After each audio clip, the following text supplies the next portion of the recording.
So yes, it'll just take longer time. Let's go ahead and move on to the second question and see how it correlates. There were 24 pebbles of fish food. If there were 8 fish, how many pebbles will each fish get?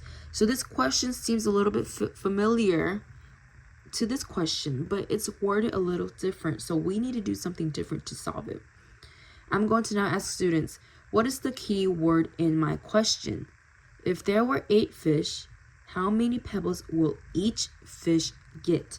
Students should say the key word is going to be each. We're trying to find out how many food will one or each fish is going to get.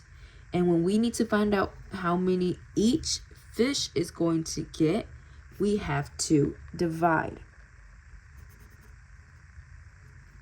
Now, I'm going to ask them, what is my equation going to be? A lot of students, immediately, they know what they're dividing, but their order is wrong.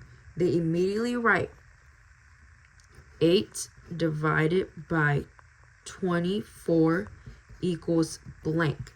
And this is where you need to stop them. When you divide, the biggest number always goes first. No matter what in division, the biggest number or the total always goes first.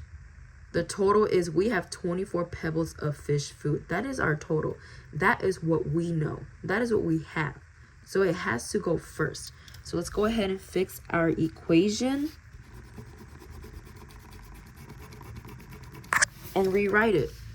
So we're going to start with my total. What do I have to begin with? I have 24 pebbles of fish food. So I'm going to write 24. And then I'm going to divide 8 because there's 8 fish. And then if there's 8 fish, how many pebbles of food will each fish get? So that's my equation. Let's go ahead and divide. I have 8 groups. So I'm going to do the same thing over here and draw my bar model, my equal groups model, and put 8 inside. Okay.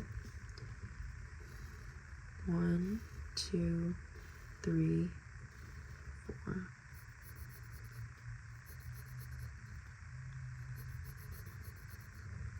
If you need to make 8 groups, all you need to do is draw 7 lines. Again, students usually draw 8 lines. And when you have 8 lines, you make 9 groups. So you stop at 7 lines. Now let's go ahead and divide. I'm going to go ahead and put 24 on the top so I know when to stop when I divide. And here are my 8 groups. Instead of putting 8 in each group, because that's multiplication, we need to put a dot in each until we hit 24. 1, 2, 3,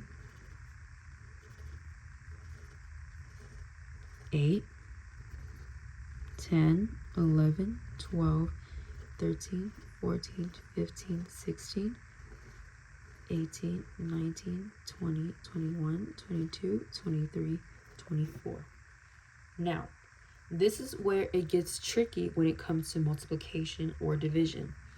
They've created their equal groups. This looks the same as this one, but what am I going to do?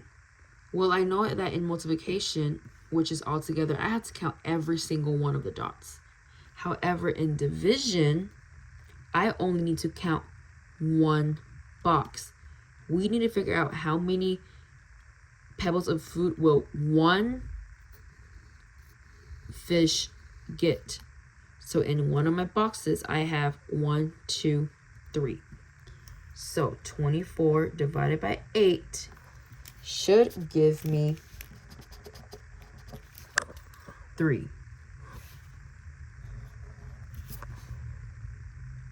I also want students to know that another way to write 24 divided by 8 equals 3 is 24 divided by 3 equals 8.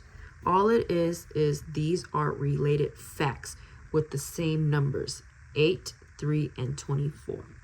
So when you get down here, it says explain in your own words what the relationship between these two word problems are. Students should say, well, I see that multiplication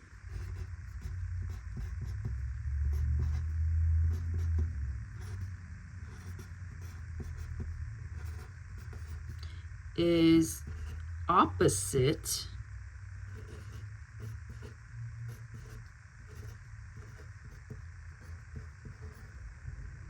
of division.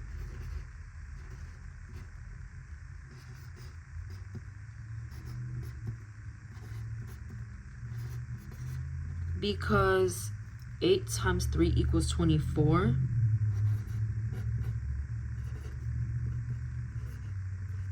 Is the same as 24 divided by 8 equals 3.